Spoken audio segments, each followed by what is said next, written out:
ayat yang ke 1 sampai 6 tadi dikatakan supaya selalu menyerahkan hidupnya ke tangan kuasa Tuhan.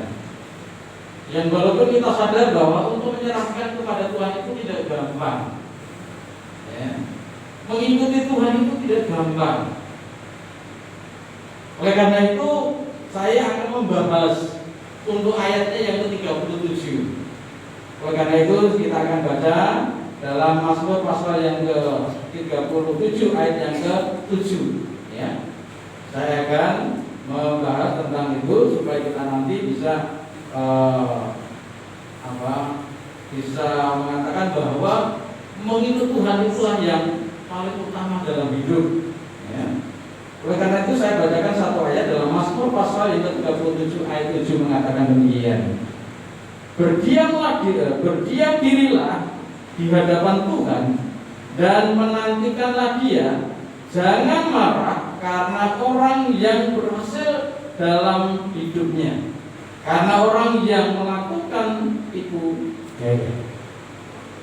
Bapak Ibu yang Tuhan, jadi ciri khas manusia atau karakter manusia itu biasanya memiliki rasa iri hati, ya, merasa iri hati. Dan kita tahu bahwa tidak ada seorang pun yang tidak mempunyai sifat iri hati. Mungkin di antara kita ada enggak? Ya. Saya kira di sini ada. Jadi dikatakan bahwa sifat iri hati itu sebenarnya ada dua hal. Iri hati secara positif dan iri hati secara negatif. Tetapi kalau kita melihat, meninjau, menyelidiki, kebanyakan orang itu mempunyai rasa iri hati itu secara negatif. Seperti yang dikatakan di dalam Mazmur pasal 37 ayat 7 dikatakan kepada kita, sehingga merupakan suatu peringatan bagi orang-orang yang mengikut Tuhan. Dikatakan jangan marah karena orang yang berhasil dalam kehidupannya, karena orang yang melakukan tipu daya. Jadi orang di dunia ini seringkali, atau kita sebagai orang-orang percaya, seringkali kita melihat bahwa orang fasik, orang yang tidak mengenal Allah, hidupnya lebih berhasil di dalam kehidupan itu dibandingkan dengan orang-orang yang tekun di dalam itu Tuhan. Tanda petik secara materi, ya. Cara berhasil itu, jadi melihat orang fasik itu berhasil di dalam hidupnya dan tinggal di dalam kenyamanannya, ya. Tidak sedikit pasti juga timbul pertanyaan kepada setiap kita, ya. Jadi disuruh katakan kepada kita bahwa mengapa orang fasik itu hidupnya lebih mujur? Mengapa orang fasik itu hidupnya tidak seolah tidak mempunyai masalah? Ya, mengapa orang fasik itu sedang menikmati kehidupannya, sedangkan kita yang beribadah kepada Allah, sedangkan kita yang mengikuti Tuhan, sedangkan kita yang setia kepada Tuhan yang sungguh-sungguh, hidup kita lebih malam daripada mereka. Karena seperti itu kita iri.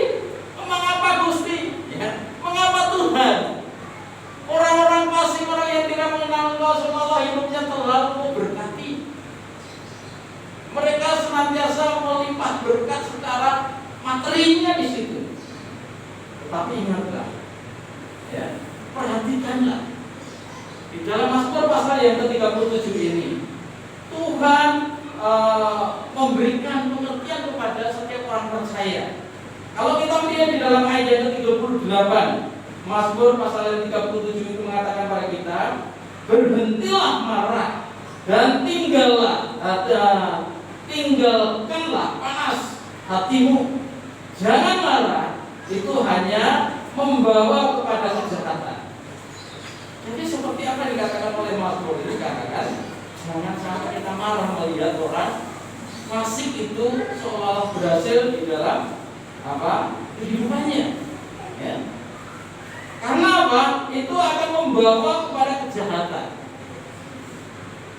Merasa iri, orang lain berhasil selesai juga. Sebagai contoh kita bisa melihat Kain dan Habil. Pada waktu itu, ya, Kain sedang mempersembahkan persembahan kepada Allah. Habil pun demikian. Sehingga apa yang terjadi?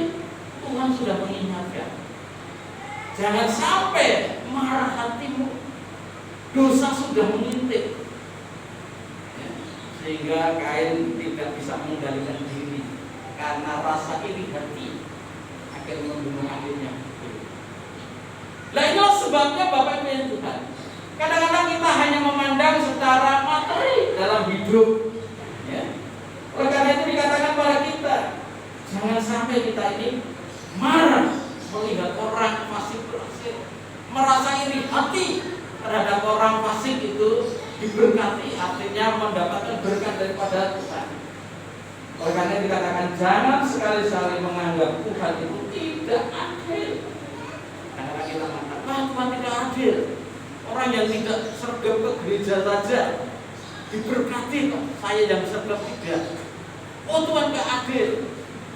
Kalau gitu aku tidak perlu pergi ke gereja. Jangan. Oleh karena itu dikatakan pada kita, jangan sekali-kali menganggap Tuhan itu tidak adil, lalu kita protes, ya, kepada Tuhan, ya. Dan apa yang dinikmati oleh orang fasik itu sifatnya hanya sementara. Jadi dikatakan pada kita bahwa yang dinikmati oleh orang fasik itu sifatnya hanya sementara.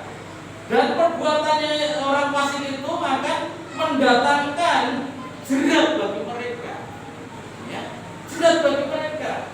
Oleh karena itu pemazmur selalu mengingatkan kepada kita supaya kita selalu menyerahkan hidupnya ke dalam kuasa Tuhan. Dan di dalam Mazmur pasal yang ke-37 ini ayat 10 mengingatkan pada kita supaya kita ini tetap terus berwaspada terhadap kekayaan dunia. Di dalam ayat 10 mengatakan pada kita, karena sedikit waktu lagi maka hanyalah orang fasik, ya. Lenyaplah orang fasik jika engkau memperhatikan tempatnya, maka ia sudah tidak ada lagi. Jadi di situ dikatakan bahwa Allah mengingatkan kepada orang-orang yang menyerahkan hidupnya ke dalam kuasa Tuhan. Tuhan mengingatkan kepada kita semuanya, seperti yang tercatat di dalam ayat yang ke-1 sampai ayat yang ke-6 tadi, merupakan suatu dorongan bagi orang percaya. Janganlah kita ini sekali-kali menganggap bahwa Tuhan itu tidak adil, ya, karena tahu Allah memberikan kesempatan kepada setiap orang, ya. Itu sudah dikatakan. Jadi kita tidak perlu marah dan tidak perlu iri hati terhadap mereka. Sebagai anak-anak Tuhan, kita berhak menikmati berkat-berkat Tuhan, asalkan kita ini tetap sabar dan berdiam diri, ya, menanti berkat Tuhan. Jadi kita ini sabar menanti berkat Tuhan. Tuhan tidak pernah janjinya diingkari. Tuhan selalu memberikan janjinya itu tepat pada waktu yang telah Tuhan tentukan bagi setiap kita. Maka kita perlu menanti-nantikan berkat Tuhan. Tidak usah kita rasa iri terhadap orang lain, tetapi kita tetap terus menanti janji-janji Tuhan, berkat-berkat Tuhan. Sebab seperti apa yang dikatakan oleh si pengkhotbah. Apa yang dikatakan oleh pengkhotbah? Mari kita baca, kita lihat, kita pelajari. Pengkhotbah pasal 3 ayat 11 itu mengatakan demikian. Ia membuat segala sesuatu indah pada waktunya.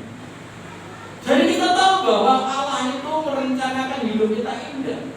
Rancangan-rancangan Tuhan itu rancangan yang indah, rancangan yang penuh dengan damai sejahtera. Maka kita tidak perlu iri terhadap orang-orang fasik diberkati, arti menikmati berkat. Inilah sebabnya dikatakan pada kita. Karena firman Tuhan pun juga memerintahkan kita untuk berhenti marah. Firman Tuhan mengingatkan kita, memerintahkan kepada kita supaya kita ini berhenti marah dan meninggalkan panas hati. Kalau kita selalu melihat orang lain, kadang-kadang kita merasa marah, iri hati dan sebagainya, yang akan menyengsarakan diri sendiri. Teman saya cerita, realita dengan kenyataan. Jadi kalau tetangga itu memberi sesuatu, dia ingin nyanyi, ya. Orang lain bisa, aku sudah bisa nyanyi, pakai tanggung tangan. Yang akhirnya kan menjerat dirinya kan, ya. Kemudian keluarga daripada teman saya katakan, ini nyaruh dapat 2-4 itu ya. Modal itu ya. Tinggal tunggu TV. Tombol pangku butuhnya ini. Ini memang di tengah ada. Lain akhirnya terjerat di situ. Orang yang tidak bisa mengendalikan diri akan terjerat di situ. Hatinya panas, iri hati. Orang yang bisa, saya tidak bisa. Sehingga dengan segala cara dihalalkan. Bersaing di situ dihalalkan. Akhirnya terjerat hutang yang akan melilit di situ, akhirnya menghancurkan keluarga. Lainlah sebabnya diingatkan kepada kita bahwa firman Tuhan itu memerintahkan kepada kita supaya kita berhenti marah, berhenti rendah hati, berhenti saingan yang tidak waras itu. Ya, di situ katakan kepada kita. Karena apa? Karena di situ akhirnya nanti justru itu akan muncullah pikiran-pikiran, niat-niat yang jahat. Karena firman Tuhan mengingatkan kepada kita. Dan juga tidak perlu merasa iri kepada orang-orang yang berlaku jahat, ya. Dan juga atau berlaku curang. Tidak usah kita ini merasa iri terlalu curang. Karena dia bisa korupsi kok, ya, aku sih korupsi kok. Ya itu kadang-kadang seperti itu kan. Jadi sama-sama ini. Kalau tetangga diberkati dan mendapatkan berkat bisa menikmati ya puji Tuhan. Kadang-kadang saya juga mengatakan ini, kamu bisa beli mobil beneran, aku bisa mundur. Jadi tidak permanatan tidak, aku bisa mundur. Ya. Rasa senang kalau orang lain diberkati. Jangan merasa ini, jangan serasa marah terhadap orang-orang yang curang dan sebagainya. Bapak Ibu yang dikasihi Tuhan, jadi inilah hal yang penting bagi setiap kita. Ya. Jadi perlu berwaspada terhadap rasa iri hati itu, ya. Kepada orang-orang yang berlaku jahat, ya, berlaku curang dan sebagainya. Sebab apa? Sebab mereka segera lisut seperti rumput, ya. Lalu di situ layu dan seperti itu tumbuh-tumbuhan yang hijau, artinya layu. Kita lihat kembali coba dalam Mazmur pasal 37 tadi ayat yang kedua. Katakan balik kita. Ayat yang kedua mengatakan demikian. Sebab mereka segera lisut seperti rumput dan layu seperti tumbuh-tumbuhan hijau. Jadi mereka kalau yang hanya mengandalkan kekayaan, mengandalkan keberhasilan secara manusiawi, yang akhirnya nanti akan seperti apa yang dikatakan oleh Mazmur 37 ayat 2 itu. Ya. Karena segala sesuatu di situ katakan bahwa sebab mereka segera lisut seperti rumput, ya, dan layu seperti tumbuh-tumbuhan hijau, hijau, dikormati dan berbeda, tetapi kalau bukan dari Tuhan yang akhirnya habis. Ini yang harus menjadi pemikiran kita. Nah, bagaimana sikap kita seharusnya terhadap orang-orang yang demikian? Ya. Bagaimana seharusnya orang percaya itu mempunyai sikap? Diingatkan, orang yang percaya itu harus mempunyai sikap dalam menghadapi orang-orang fasik. Seperti ayat yang ke-35 sampai ayat yang ke-3 sampai ayat 5. Seperti tujuan tadi katakan. Mari kita baca dalam Mazmur 37 ayatnya yang ke-3 sampai ayat yang ke-5 yang menjadi pujian yang terkenal pada tadi. Ya. Dikatakan demikian, percaya kepada Tuhan dan lakukanlah yang baik. Diamlah di negeri yang berlakulah setia, ya, berlakulah setia dan bergembiralah karena Tuhan, maka Ia akan memberikan kepadamu apa yang diinginkan hatimu. Serahkanlah hidupmu kepada Tuhan dan percayalah kepadanya, dan Ia akan berpindah. Tuhan akan berpindah. Serahkanlah semuanya itu. Ya. Jadi ini dikatakan kepada kita, kalau kita benar-benar memperhatikan apa nasihat dari Mazmur Daud ini dalam pasal 37 ayat yang ke 3 sampai ke 5 ini. Oleh karena itu Bapak Ibu yang dikasihi, jadi jalan terbaik mencapai keberhasilan hidup ialah bertekun mengerjakan bagian yang kita kerjakan, artinya bagian kita, ya, kita kerjakan segala sesuatu. Sesulit apapun kita kerjakan.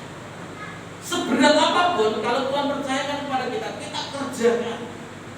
Sehingga di situ dikatakan bahwa kita tahu jerih lelah kita tidak akan pernah sia-sia. Tuhan tetap terus memberkati. Maka jalan yang terbaik untuk mencapai keberhasilan tadi ialah bertekun mengerjakan bagian kita. Sesulit apapun, keadaan apapun, seperti apa yang dikatakan oleh Amsal pasal yang ke-14 ayat yang ke-23. Apa yang dikatakan? Amsal pasal yang ke-14 ayat yang ke-23. Dikatakan demikian, dalam tiap jerih payah ada keuntungan, tiap-tiap tetapi kata-kata belaka mendatangkan kekurangan saja. Jadi inilah sebabnya. Jadi bukan hanya kata-kata yang kita katakan, tetapi mari kita akan melakukan dengan jerih lelah kita. Seperti di dalam 1 Korintus pasal 5 ayat 3 yang ke-58. Di sini dikatakan bahwa jerih lelah kita tidak akan sia-sia. Tuhan menyediakan upahnya. Jadi tidak usah kita iri terhadap orang lain yang berbuat jahat. Tidak perlu kita iri hati panas hati terhadap orang fasik yang menikmati kekayaannya. Tapi mari kita akan tetap terus berjuang bersama dengan Tuhan, menanti janji Tuhan, menanti berkat Tuhan yang akan membawa kehidupan kita ini lebih bahagia, yang akan membawa hidup kita ini semakin kita menikmati bersama dengan Tuhan. Karena kita tahu bahwa Tuhan mengetahui hati setiap orang percaya. Tuhan mengetahui isi hati orang-orang fasik. Ya. Itulah sebabnya dikatakan kepada kita Bapak Ibu dan Saudara. Jadi Tuhan mengetahui hari-hari yang kita jalani. Tuhan mengetahui segala keadaan yang ada di dalam hidup kita. Oleh karena itu janganlah kita merasa iri hati terhadap orang yang berbuat jahat. Jangan merasa kita panas hati kalau orang masih menikmati kehidupan secara materinya. Tapi mari kita merasa iri hati kalau ada orang yang dipakai oleh Tuhan. Kalau saya tidak, ya jadi saya iri dengan bagaimana nyanyinya yang bagus. Saya ini dilatih tapi suara saya keren. Jadi mari kita iri hati secara positif. Mbak Rina bisa, anak saya juga saya akan latih. Suaranya bagus ya. Tetapi bukan hanya nyanyi saja, musik pun juga, ya, atau pelayanan yang lain, supaya kita bisa dipakai oleh Tuhan dan untuk kemuliaan bagi namanya. Karena itu Bapak Ibu yang bermari, jadi jangan sampai kita ini merasa iri hati terhadap orang-orang yang berbuat jahat. Sekali lagi saya bacakan untuk menutup kita di dalam Mazmur yang dinyanyikan oleh Mbak Rena tadi. Dalam Mazmur pasal 37 ayatnya yang ke-3 sampai ayat yang ke-5 dikatakan demikian. Jadi dikatakan pada kita supaya kita percaya pada Allah. Percayalah kepada Tuhan dan lakukanlah yang baik. Diamlah di negerimu, di negeri dan berlakulah setia. Dan bergembiralah karena Tuhan, maka Ia akan memberikan kepadamu apa yang diinginkan hatimu. Serahkanlah hidupmu kepada Tuhan dan percayalah kepadanya, dan Dia akan beriman. Ya. Bisa nggak kita nyanyikan sekali lagi?